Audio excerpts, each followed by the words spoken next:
What's going on, guys? In today's video, we're going to talk about what could be the first tropical depression we've had in the Atlantic in about 2 months.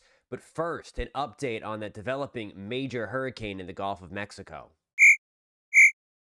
Remember those doom and gloom forecasts of models putting a major hurricane along the Gulf Coast for Labor Day weekend?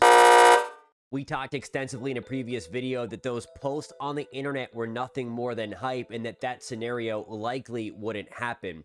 I'll post a link to that video in the description. You can check that out after this video. Now on to what's really going on in the tropics.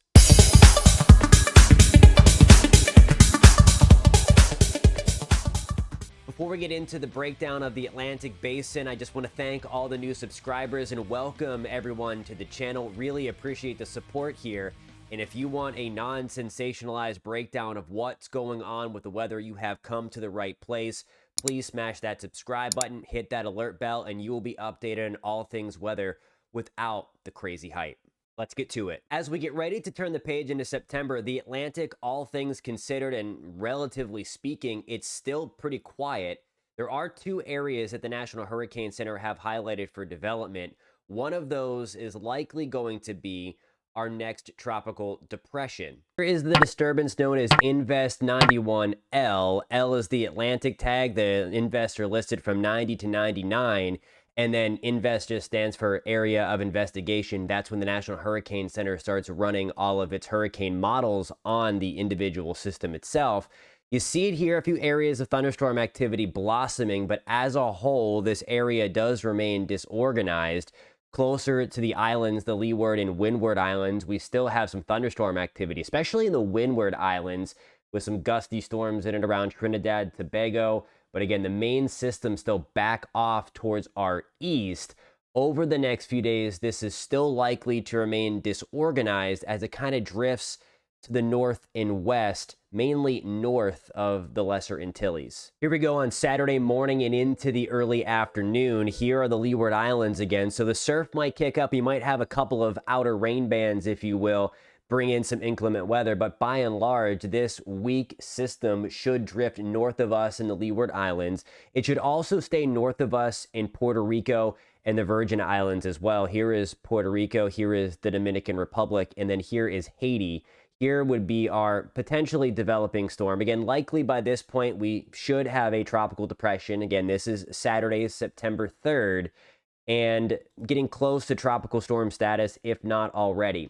So here we go further into the future. It's trying to get its act together a little more. The environment becomes a little more favorable.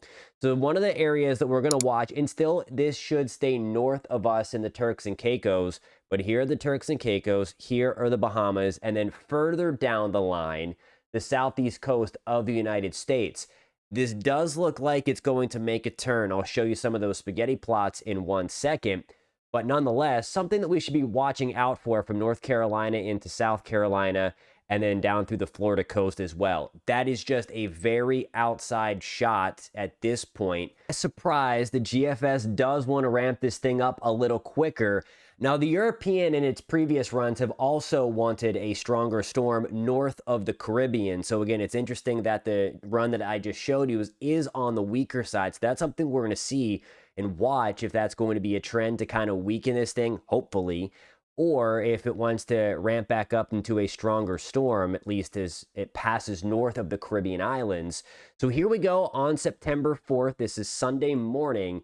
We're watching Bermuda closely. If this is going to be on the stronger side, it has a better opportunity to hook out into the Atlantic. But of course, residing in the Atlantic is the island of Bermuda. Again, there's the speck there, and you see as we get into next week, there's September 6th and through September 7th, you're going to have that very strong system, according to the GFS, close by Bermuda, again, missing it to its east. The point I'm trying to make is we don't have this thing developed yet. This area of low pressure does not have a center. The rule of thumb is you really can't trust much in terms of forecast models until this thing has a defined center so that forecast models can bite on its initial position. If it's missing out on its initial position, it's no doubt going to miss out on where it ends up in the future. Here are those infamous spaghetti plots on Invest 91L, and in the short term, some pretty good agreement here to keep this north of us, north and east of us in the Leeward Islands, and then north of the Caribbean islands as well. So Puerto Rico, at this point anyway, we're looking good. Still something to keep in mind that there is a developing tropical system not that far to our north. Same deal for us in the Dominican Republic and Haiti. Here are the Turks and Caicos, and you see a few of these models want to try to keep it on the southern side of things. That would be the weaker solution. And then these ones want to make it stronger, but then will also have a better tendency to curve back out to sea. Right there where my mouse is, that's where Bermuda is. So again, for us in Bermuda, you're going to have to watch this closely because there is a much higher probability that we're going to have a developing tropical system, strengthening tropical system, pushing in our direction as we get towards September 5th, 6th, and 7th. Here are the GFS ensembles. Again, it's the different initial conditions within that GFS model. The mean is this black line here, and you see all those other little arms, if you will. That is the wide range of outcomes. So again, in the long term, beyond 5 days, there is still a great deal of uncertainty as to if this is going to curve out to sea or if it's going to curve towards us in Bermuda, or if it's going to take this southern end and remain weak and then get closer and closer, maybe to the Bahamas or even the southeast coast of the United States. That is still within the realm of possibilities.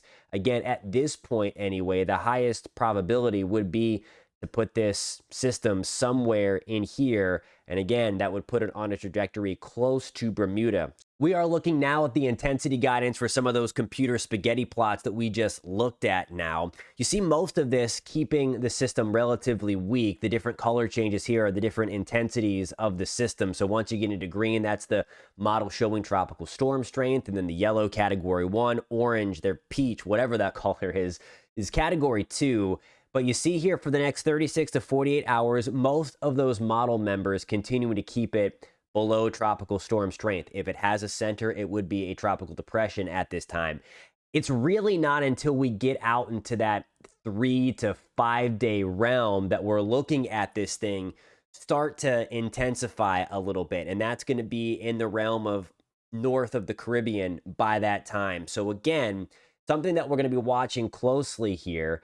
And then really as we get into that 5+ day time frame, that's when you start to get most of these, at least the majority of these models, indicating that we could have potentially our first hurricane of the year as we get into that 5, 6, 7 day time frame. That's again where it would put it close to Bermuda, at least in that general sense, in the Atlantic. Thank you guys so much for tuning in. Again, if you like the content that we are putting out and you don't want any of that extra noise in the background with all the hype and all the garbage that's out there on social media, when it comes to those weather forecasts, smash that subscribe button, hit the alert bell. We would love to have you along for the ride. Have a good one, guys. Catch you next time.